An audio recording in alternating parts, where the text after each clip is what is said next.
Okay, so we need to get comfortable with rejection and understand that any rejection that we experience in life is usually God's protection over us, right? I'm going to use myself as the guinea pig because I can only speak on what I've been through, right? So I experienced a level of rejection and betrayal like 3 months ago from someone who was so dear to me.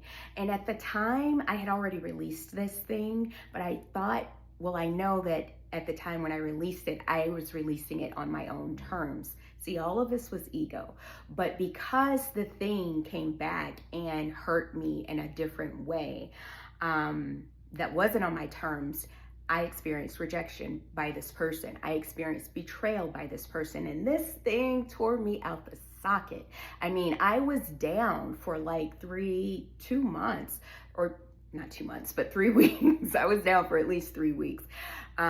Just ruminating in my head about what had happened, about, trying to understand this pain and everything.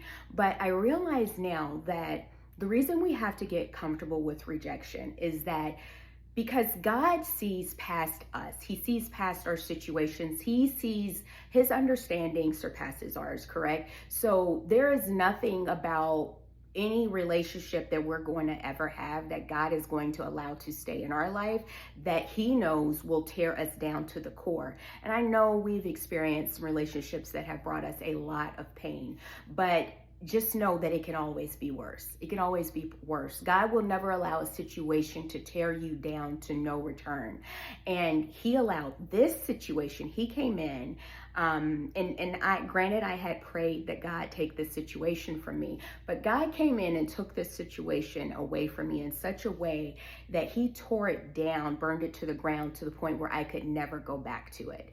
And he disrupted everything in me that was attaching myself to that situation. And now I'm thankful. Now I can sit in a place of gratitude saying, wow, God, thank you for doing what I couldn't do for myself. So I'm saying all of that to say, when rejection comes into your life, don't fight it. If at the least, pray and ask God to give you awareness and wisdom around the situation as to why it had to be taken from you, but don't cling to what God is removing from your life. And sometimes that removal looks like rejection, it looks like betrayal, but it will almost always be pain. It will almost always be pain, because the pain is the purpose of the rejection. The pain lets you know, it's an alert to your soul saying, no, this thing isn't good for me. No, this thing has to go. So whenever your soul wants to revisit that,